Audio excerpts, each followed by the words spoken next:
I was planning on having children. I said yes, I am planning on having children, but not at the moment, because like I said in the last video, I wanted to talk to my partner about what I was going through, but we ended up separated. So I was like, nope, I'm not planning on having any children. But she said it is possible, but most of women with this side is kind of like impossible because they keep having miscarriage. But I also, hello everyone, welcome to my YouTube channels. If you find yourself here for the first time, please do not forget to subscribe down below. My name is Vanessa. I want to first thank everybody that's been watching my video and sharing with a family or friend, and also subscribing to my page. I greatly appreciate it. So I will continue from where I ended last time, my journey of fibroids. Like I stated, the end of year 2021 was a year of it was a dark moment in my life. Everything around me just was crashing. My career, my health, my relationship. But I felt like I had given up on God, because He gave me everything I prayed for the beginning of the year. And then because I was receiving everything was working fine for me throughout the year of 2021, that I felt like I didn't need anything else from God. And that's where I was wrong. So moving fast forward to year 2022, I did I went and did my ultrasound every time here and there to see if the fibroid will actually shrink, because they said there is a possibility for your fibroid to shrink when you have it. But mine was pretty big. Mine was 11 centimeter, and 11 centimeter is a big one, because when they even show me the picture, it's pretty big. So, and the OB was kind of shocked because I didn't have any symptom. I didn't have anything. My cycle wasn't affected anyhow, because they say usually when a woman have this side of fibroids, they bleed a lot. It wasn't my case. Or you either have cramps on your pelvis, or you either have she talked about also constipation. And that's where at one point I noticed that I was very constipated, but I wouldn't even imagine for one time that it was fibroid. So imagine how big my fibroid was, 11 centimeter. How long have I been having this thing inside of me? I don't know. Because she asked me, so you never had this, how's your period? I said, it's normal. Do you have cramps on it? I said, no. I mean, I have cramps when I have my period. And to me, it's a normal thing, because when I take my medication, when I take the Tylenol, it's, it stops. She said, oh, that's kind of, it's kind of strange.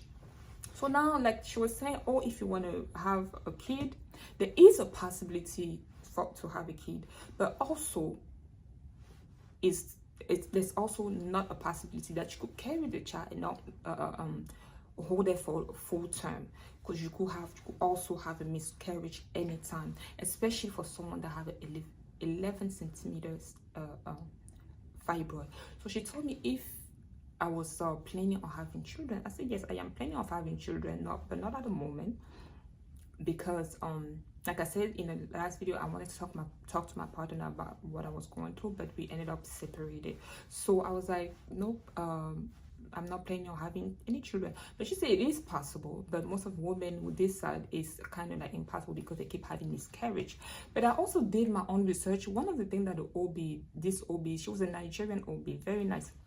She kind of like really explained to me how my fibroid was inside of me, close to my uterus. But it wasn't she said a good thing with my fibroid was it wasn't inside my uterus, it was outside. So it was by the muscle. Because she said most of the time when a woman have fibroid inside their uterus, that's when it's very dangerous. But mine was outside my uterus, but it was pretty big. And I said, okay. She said, yes, you could conceive, but when you conceive, when the baby grows, the fibroids grow, and the fibroid press on your uterus.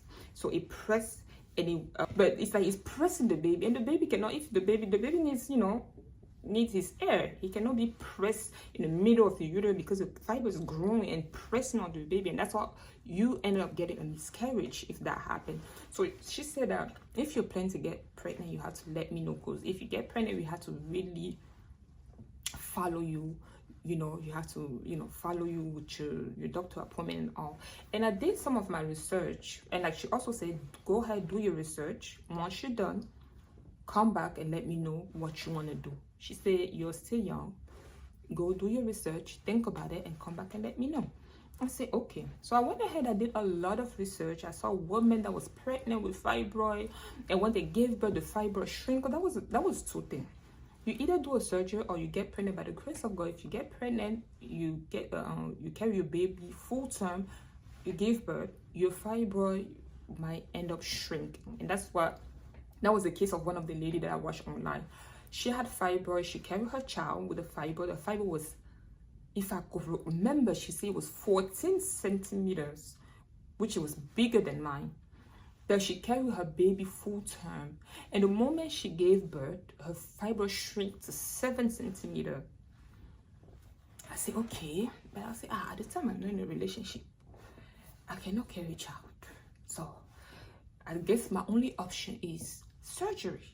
Because there was another option, because she was like, if you don't want to have children, we could just send a tube in your vagina, suck all the blood out of your uterus, and then it would die.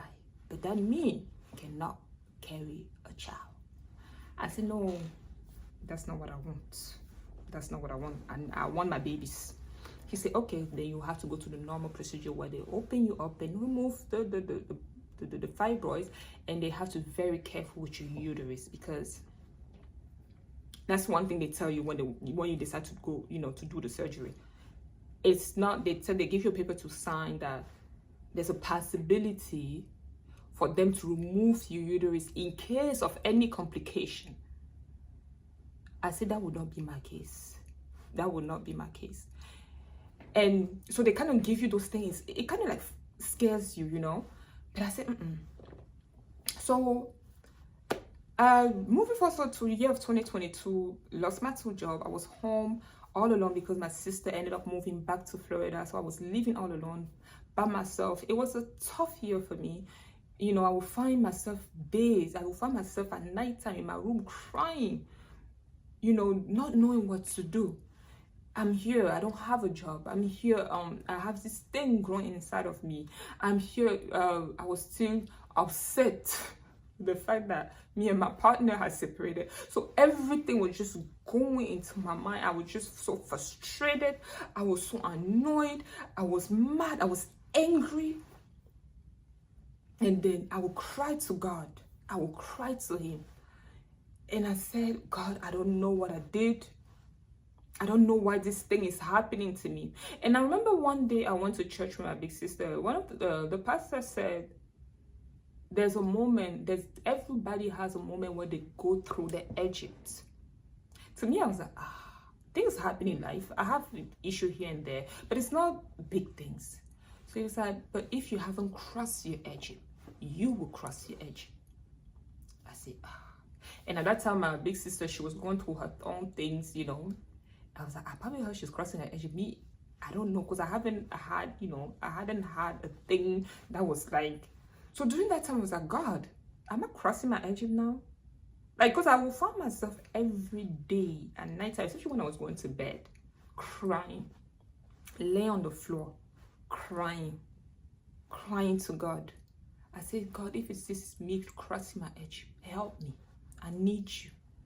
So one day, one of my friends, I don't call her friend, I call her little sister from another mother, reached out to me. We're talking, so I kind of like explained to her what I was going through with this fibroid, with my job and all these things. She was like, wow, Vanessa, you're going through all these things and it's like nothing, you look fine. I said, social media. And sometimes, I would talk to her here and there, but I never like mentioned the things that I was going through. She said, you don't look like you were going through this thing. You're tough. I said, I am tough when I step out. I had to hold my chin up. When I come back home, when I'm alone in my room, it's tough. It's hard. It's very hard.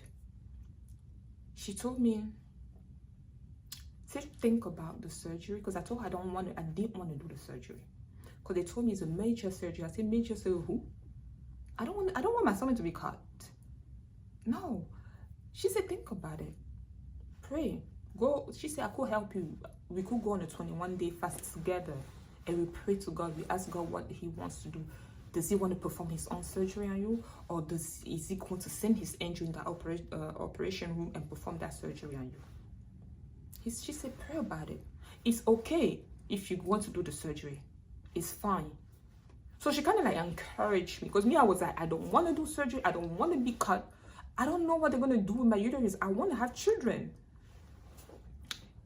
And I said, okay. But in the meantime, I was like, okay. I also spoke with this woman of God. And she was the first person that saw this thing coming. You know, she saw it to me before. She told me before that, Vanessa, there's something in your stomach. What is, there's something in your stomach. When you have your period, do you bleed a lot? Do you do this? I say, no. So when I went to the OB and they did all the scan and the ultrasound, she was surprised. She said, the size of the fibroid is big. I'm very surprised that you didn't have any symptom. Your cycle is normal and you don't have any cramp down your pelvis. I said, But the one thing that she told me one of the side effects, I also saw it online when I was doing my own research, was constipation. And I noticed, and that during that period of time, I was constipated a lot. Before, I wouldn't know that it was a fibroid. That's what they say when they tell you something.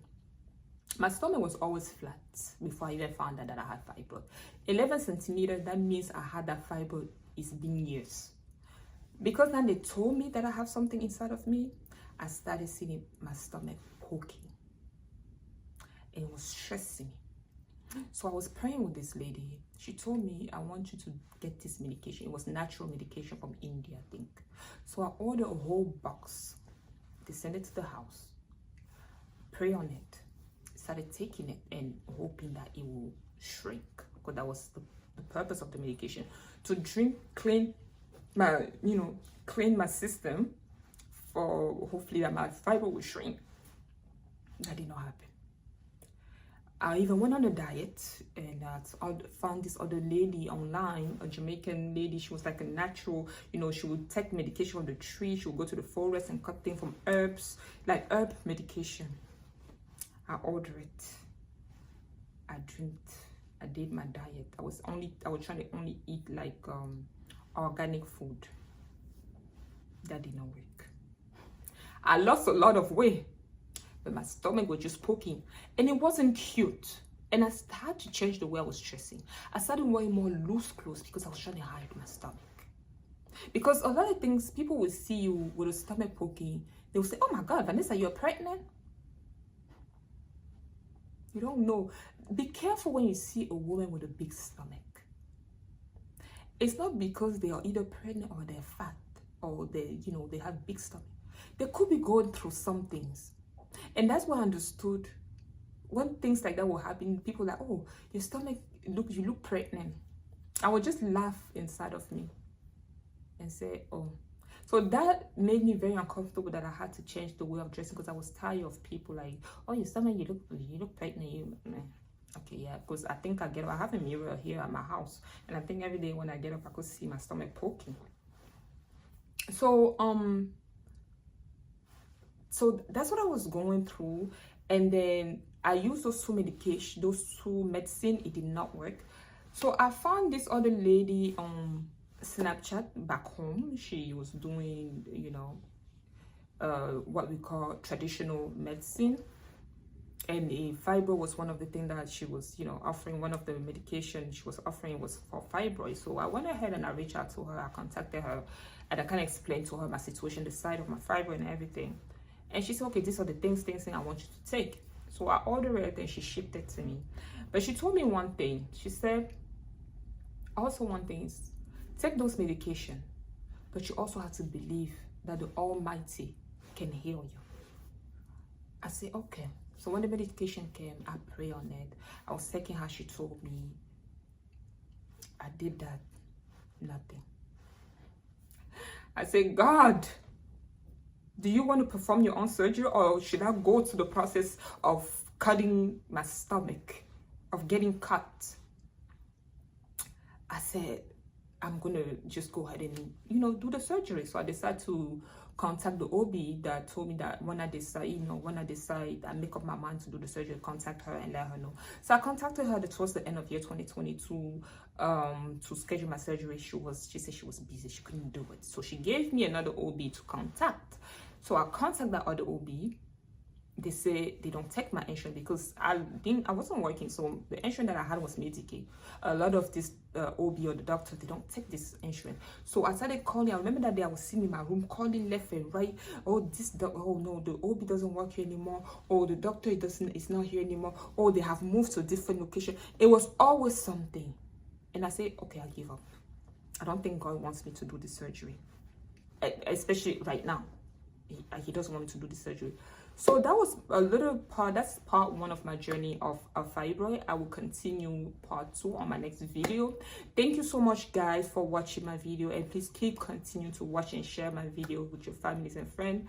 Thank you, and do not forget to subscribe. You guys have a blessed day. Ciao.